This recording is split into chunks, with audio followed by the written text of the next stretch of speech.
Hello everyone and आज की इस वीडियो में मैं आपको CAPF एग्ज़ाम के बारे में डिटेल में डिस्कशन करने वाला हूं। ये CAPF एग्ज़ाम होता क्या है, इस एग्ज़ाम की एलिजिबिलिटी क्या होती है, यानी कि एग्ज़ाम कौन कौन लोग दे सकते हैं, इस एग्ज़ाम करवाया क्यों जाता है, इस एग्ज़ाम का सिलेक्शन प्रोसेस क्या होता है, इसका एग्ज़ाम का पैटर्न क्या होता है, इसके लिए कैसे प्रिपरेशन करनी चाहिए, इसकी सैलरी कितनी होती है, जब आप एग्ज़ाम को क्वालिफाई कर लेते हैं उसके बाद आपकी सैलरी इसमें कितनी होती है, एंड इसके अलावा आपको अपकमिंग वैकेंसीज कब देखने को मिलेंगी इस एग्ज़ाम के रिगार्डिंग CAPF के लिए अपकमिंग वैकेंसी आपको कब देखने को मिलेंगी। सो इन सभी चीज़ों का डिस्कशन आज की इस पर्टिकुलर वीडियो में करने वाला हूँ। सो मेक श्योर आप लोग वीडियो के अंत तक वॉच करेंगे और वीडियो को लाइक भी कर देंगे और अपने दोस्तों के साथ वीडियो को शेयर भी कर दीजिएंगे एंड आपका हर डाउट इस वीडियो को देखने के बाद क्लियर हो जाएगा। सो मेक श्योर आप लोग वीडियो को एंड तक वॉच करेंगे। चलिए सबसे पहले बात कर लेते हैं इसके लिए ये CAPF होता क्या है, CAPF होता क्या है। देखिए इसका मीनिंग क्या होता है। CAPF का सेंट्रल आर्म्ड पुलिस फोर्स क्या होता है, सेंट्रल आर्म्ड पुलिस फोर्स, यानी कि सेंट्रल गवर्नमेंट की आर्म्ड पुलिस फोर्स होती है। जैसे आपकी आर्मी, नेवी, एयरफोर्स होती है उसी तरीके से इसका भी एक CAPF होती है। इसे बोलते हैं सेंट्रल आर्म्ड पुलिस फोर्स है, जो कि आपको सेंट्रल गवर्नमेंट के अंदर आती है। इसके अंदर की मेजरली 5 फोर्सेज आती हैं। कितनी? ये 5 फोर्सेज इसके अंदर आपकी आती हैं। इसके अंदर आपका CISF होती है, CRPF होती है, SSB होती है एंड आपका BSF होती है एंड आपकी ITBP होती है। ये आपकी मेजरली 5 फोर्सेज CAPF के अंदर में आती हैं। क्लियर हुई बात। देखिए होता क्या है इसके अंदर, बात कर लेते हैं कि होता क्या है। CISF के अंदर क्या हो, CISF से पहले क्या होता है, CISF क्या होता है, सेंट्रल इंडस्ट्रियल सिक्योरिटी फोर्सेज, यानी कि सेंट्रल गवर्नमेंट की इंडस्ट्रीज़ होती हैं उनकी सिक्योरिटी प्रोवाइड करना इनका वर्क होता है। यानी कि इतने भी सेंट्रल गवर्नमेंट के PSUs होते हैं, यानी कि पब्लिक सेक्टर यूनिट होती हैं, एयरपोर्ट होते हैं, उनकी सिक्योरिटी करना ये CISF वालों का वर्क होता है। किधर हुई जो अपना नंबर 2 फोर्स आज की अपनी है CRPF। CRPF का वर्क क्या होता है, CRPF का मीनिंग क्या होता है, सेंट्रल रिजर्व्ड पुलिस फोर्सेस।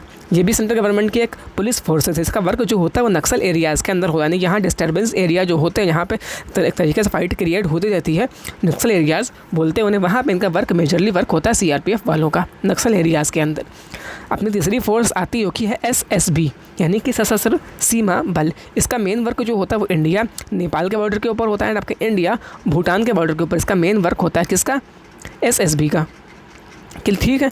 अब अपनी चौथी जो फोर्स आती है जो कि अपनी है BSF। BSF क्या होता है, बॉर्डर सिक्योरिटी फोर्सेज, यानी कि इसका नाम से आपको लग रहा है बॉर्डर की एक सिक्योरिटी फोर्सेज है। इसका जो वर्क होता है मेजरली वो इंडिया पाकिस्तान के बॉर्डर के ऊपर होता है एंड आपका इंडिया और बांग्लादेश के बॉर्डर के ऊपर इसका मेजरली वर्क होता है BSF वालों का।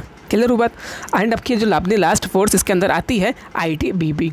देखिए ये क्या होता है, इसका नाम क्या है, इंडियन तिब्बत बॉर्डर पुलिस, यानी कि इंडिया और तिब्बत के बॉर्डर के ऊपर इसका मेजरली वर्क होता है, यानी कि इंडिया और चाइना के बॉर्डर के ऊपर इसका मेजरली वर्क होता है ITBP का। ये 5 फोर्सेज आपकी होती हैं CAPF के अंदर आती हैं।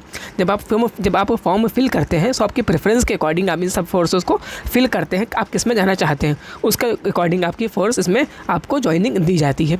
ये 5 फोर्सेज आपकी CAPF के अंदर में आती हैं। क्लियर हुई बात। चलिए अब बात कर लेते हैं एग्ज़ाम करवाया क्यों जाता है।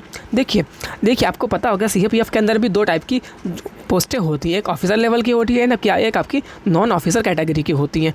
जो आपके ऑफिसर लेवल के अंदर होती है उसकी जो पहली पोस्ट होती है उसे बोलते हैं असिस्टेंट कमांडेंट। क्या बोलते हैं? Assistant commandant. यह CAPF का असिस्टेंट कमांडेंट का एग्जामिनेशन होता है, जो कि ऑफिसर लेवल का आपका एग्जामिनेशन होता है। ऑफिसर लेवल का आपका एग्जामिनेशन होता है CAPF के अंदर आप बनते हैं ऑफिसर। इन 5 यानी कि जो 5 फोर्सेज अपनी हैं, इन 5 फोर्सेज के अंदर आप बनते हैं ऑफिसर इस एग्ज़ाम के थ्रू, जो कि आपके ऑफिसर लेवल की पहली पोस्ट होती है। इसे बोलते हैं असिस्टेंट कमांडेंट। क्लियर हुई बात। ये एग्ज़ाम जो है वो UPSC के द्वारा कंडक्ट करवाया जाता है, यानी कि ये एग्ज़ाम जो है वो UPSC कंडक्ट करवाई जाती है, यानी कि यूनियन पब्लिक सर्विस कमीशन आपका एग्ज़ाम कंडक्ट करवाती है।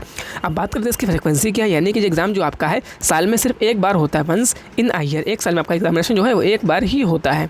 अब बात करें इसमें अप्लाई कौन लोग कर सकते हैं, इसके अंदर मेल एंड फीमेल दोनों लोग अप्लाई करते हैं। गर्ल्स भी इस फॉर्म के लिए एलिजिबल होती हैं, तो उसके लिए मेल एंड फीमेल दोनों लोग इसके लिए एलिजिबल होते हैं, जो कि CAPF का असिस्टेंट कमांडेंट का आपका एग्जामिनेशन होता है। क्लियर हुई बात।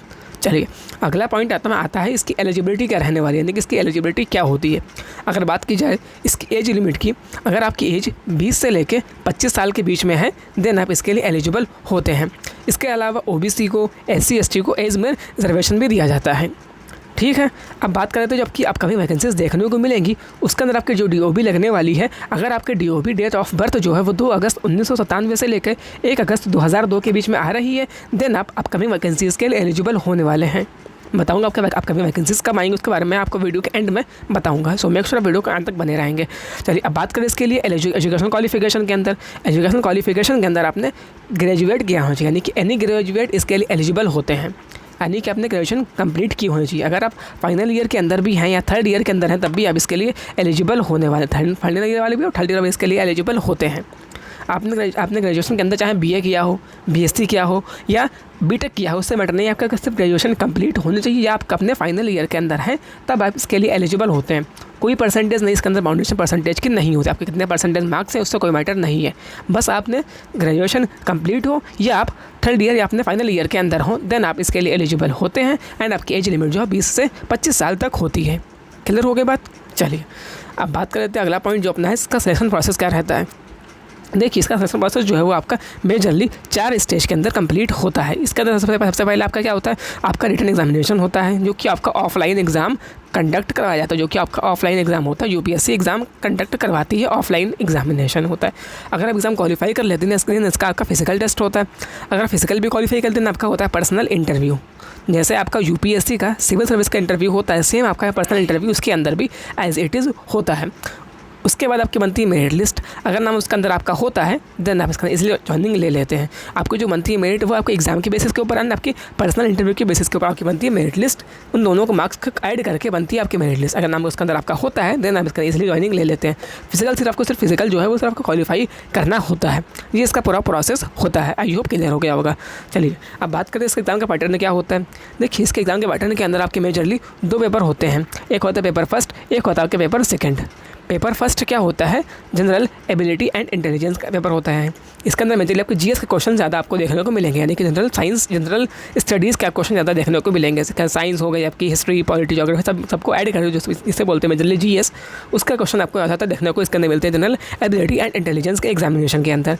यह आपका एग्जाम जो होता है वो MCQ बेस्ड होता है, यानी कि मल्टीपल चॉइस क्वेश्चन इसके अंदर आते हैं। और आपका जो एग्ज़ाम होता है वो बोथ यानी कि इंग्लिश और हिंदी दोनों लैंग्वेज का आपका एग्जामिनेशन कंडक्ट करवाया जाता है, जो कि MCQ बेस्ड होता है। ये आपका पेपर फर्स्ट होता है।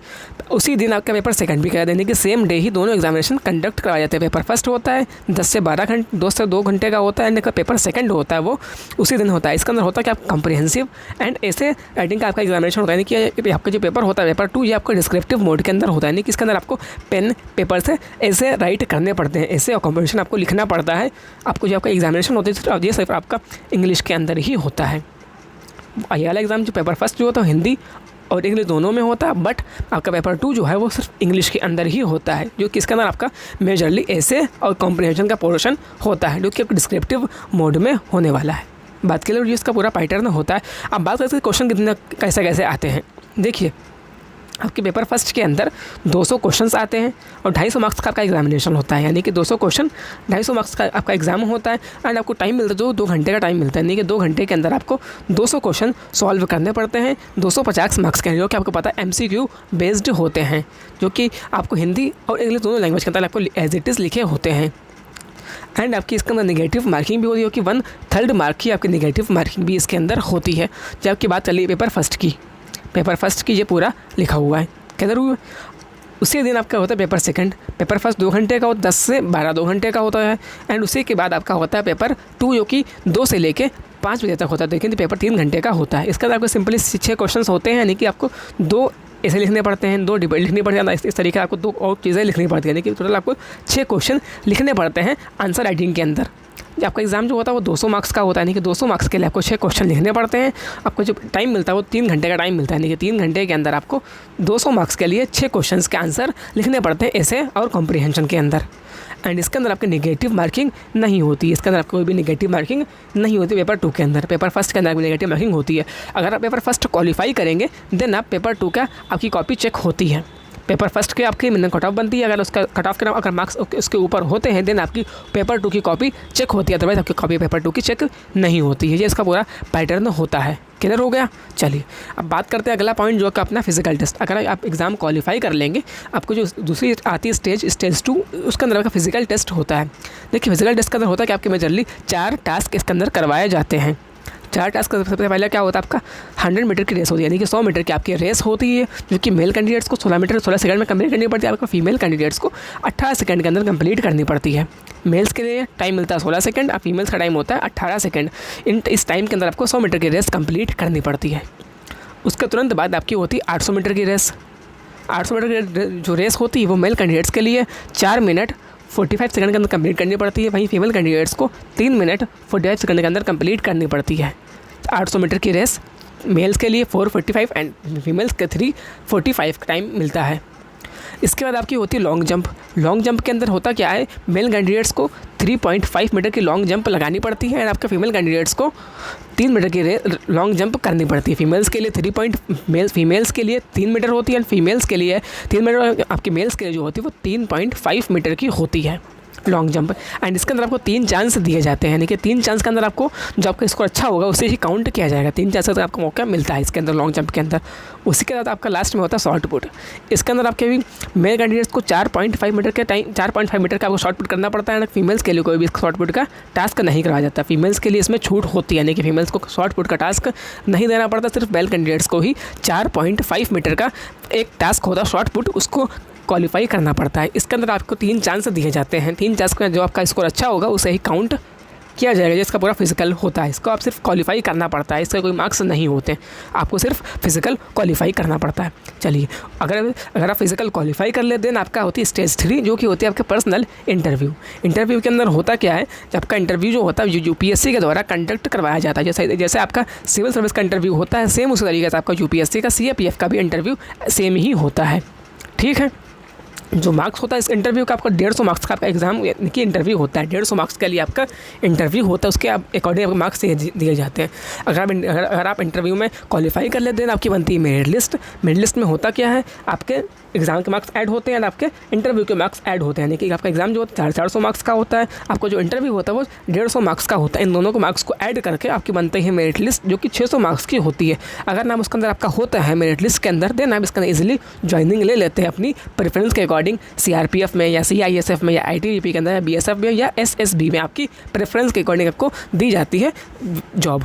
ठीक है, सीएपीएफ के अंदर। ये क्लियर हुआ, ये इसका पूरा प्रोसेस होता है। आई होप ये भी क्लियर हो गया होगा। चलिए, अब बात करते हैं इसकी सैलरी वगैरह क्या होती है। देखिए, आपको पता होगा कि उसकी जो पोस्ट होती है वो क्या होती है, असिस्टेंट कमांडेंट होती है, यानी कि जो सीएपीएफ का एग्ज़ाम होता है ये ऑफिसर लेवल का एग्ज़ाम होता है। ऑफिसर लेवल की पहली पोस्ट जो होती है वो आपकी असिस्टेंट कमांडेंट ही होती है।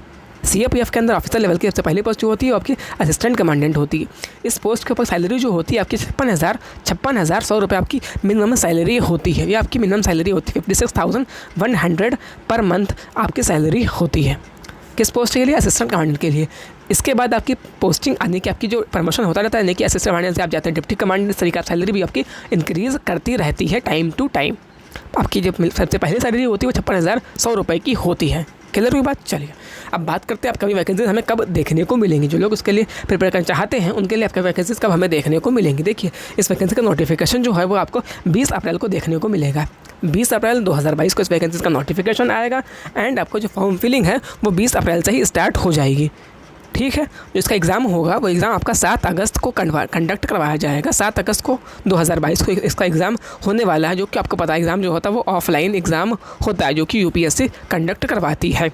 7 तारीख को आपका एग्ज़ाम होने वाला 7 अगस्त को, यानी कि आपके पास टाइम भी बहुत कम है। अगर आप चाहते हैं इसके लिए प्रिपरेशन करना तो आप अभी से प्रिपरेशन कर सकते हैं। चलिए, अब बात करते हैं जो लोग इसके लिए इंटरेस्टेड हैं वो कैसे इसके लिए प्रिपरेशन कर सकते हैं। देखिए, प्रिपरेशन करने के लिए आपके पास कई मोड हैं, यानी कि आप ऑनलाइन भी कर सकते हैं, आप चाहें तो ऑफलाइन भी कर सकते हैं, चाहे तो आप सेल्फ स्टडी भी कर सकते हैं। देखिए, आपको ध्यान क्या रखना है, प्रिपरेशन कहाँ से भी करें, कहीं से भी, उससे बेटर नहीं, बट आपको क्या करना है, डिटेल सिलेबस पूरा कंप्लीट करना है। आपको सिलेबस जो पूरा डिटेल के अंदर एनालाइज करना है, पढ़ना है उसे, क्योंकि पता है आपका एग्ज़ाम जो है वो यूपीएससी कंडक्ट करवाती है। सो आपका क्वेश्चन जो है बहुत ही हर एक पॉइंट से क्वेश्चन बन जाता है। सो आपका जो एग्ज़ाम का सिलेबस है उसको आपको डिटेल में कंप्लीट करना है। उसके बाद आपको कॉन्सेप्ट अपने क्लियर करना है, क्योंकि हर कॉन्सेप्ट के ऊपर एक क्वेश्चन बन जाता है। तो आपको कॉन्सेप्ट जो है बिल्कुल हर चीज़ क्लियर करनी है। उसके साथ ही आपको मॉक टेस्ट भी ज़रूर लगाना है। मॉक टेस्ट बिना आपकी प्रिपरेशन अधूरी होती है। जिसको हम यहाँ देखो लिखा मस्त लिखा हुआ, वैसे ही मैंने मॉक टेस्ट के बिना आपकी प्रिपरेशन अधूरी है। मॉक टेस्ट ज़रूर लगाना है आपको। लगाने के बहुत सारे प्लेटफॉर्म है, आप चाहो तो उसे मंथली लगा सकते हैं, वीकली लगा सकते हैं, कि आपके ऊपर डिपेंड करता है। अगर आपकी प्रिपरेशन अच्छी है तो आप उसे डेली भी लगा सकते हैं। अगर प्रिपरेशन थोड़ी एवरेज टाइम में तो आपको उसे वीकली या मंथली भी लगा सकते हैं मॉक टेस्ट, लेकिन आपको लगाना ज़रूर है। Without it your preparation is very less. चलिए अब बात करते हैं आपको मॉक टेस्ट लगाना कैसे। देखिए आप लगाने के बहुत से प्लेटफॉर्म है। मैं आपको टेस्टबुक.com तो मॉक टेस्ट लगा सकते हो, क्योंकि यहाँ से आपको बिल्कुल नॉमिनल प्राइस के अंदर आपको मॉक टेस्ट मिल जाते हैं। यहाँ से आपको हज़ारों मॉक टेस्ट लगा सकते हैं। सिंपली आपको यहाँ से एक पास परचेस करना पड़ता है एंड हम यहाँ से हज़ारों मॉक टेस्ट लगा सकते हैं। यहाँ से आप 474 एग्जाम के प्रिपरेशन कर सकते हैं। अगर आप वहाँ से कोई भी कूपन, अगर वहाँ से आप कोई भी पास परचेज करेंगे, अगर आप कूपन कोड यूज़ करेंगे H6XVHN, देन आपको मिल जाएगा 15% डिस्काउंट। यहाँ 10% लिखा हुआ है बट आपको ऑलमोस्ट 15% डिस्काउंट मिल जाएगा। सो अगर वहाँ से प्रिपरेशन करना चाहते हैं तो आप टेस्ट बुक से वहाँ से पास परचेज कर लेते हैं। आप वहाँ से हज़ारों मॉक टेस्ट लगा सकते हैं, किसी भी प्रिपरेशन वहाँ से कर सकते हैं। इसके अलावा अगर आप लोग चाहते हैं कोर्स परचेज करना टेस्ट बुक से, वहाँ से भी इनके कोर्स नए लॉन्च हुए हैं CAPF एग्ज़ाम के लिए। सो वहाँ से भी इन कोर्स भी एक्सेस कर सकते हैं अगर आप प्रिपरेशन कर रहे हैं CAPF एग्ज़ाम के लिए। वहाँ भी आपको इस कोड का यूज़ कर लीजिएगा एंड आपको 10% का डिस्काउंट मिल जाएगा कोर्स के लिए। पास में मिल जाएगा 15% डिस्काउंट। ठीक है, इस तरीके से आप वहाँ से प्रिपरेशन कर सकते हैं। इसके अलावा बहुत से आपके ज़रिए हैं, वहाँ से आप अपनी प्रिपरेशन कर सकते हैं। One of the best test book है, आपके ऊपर, बाकी टोटली आपके ऊपर डिपेंड करता है। चलिए आई होप अब आपका हर डाउट क्लियर हो गया होगा। अगर कोई डाउट मन में बन रहा है तो मुझे कमेंट कर इजीली आस्क कर लीजिएगा। अगर आपको वीडियो पसंद है, वीडियो को लाइक ज़रूर कर दीजिएगा, क्योंकि पता काफ़ी मेहनत लगती है वीडियो बनाने के। आपको वीडियो को ज़रूर से ज़रूर लाइक कर दीजिएगा और अपने दोस्तों के साथ वीडियो को शेयर कर दीजिए। जो लोग जानते नहीं CAPF एग्ज़ाम होता क्या, उनके साथ वीडियो को ज़रूर से ज़रूर शेयर कर दीजिएगा। और अगर चैनल पहले आए तो चैनल सब्सक्राइब करके बेल आइकन को भी प्रेस कर लीजिएगा, क्योंकि मैं आपको इस तरह की वीडियोज़ प्रोवाइड करवाता रहता हूँ। सो वीडियो को लाइक शेयर कर दीजिएगा। सो फिर आपका अब डाउट क्लियर हो गया होगा। अगर कोई मन तो मुझे कमेंट करना इजीली आस्क कर लीजिएगा। सो फिर see you in the next video and thank you everyone.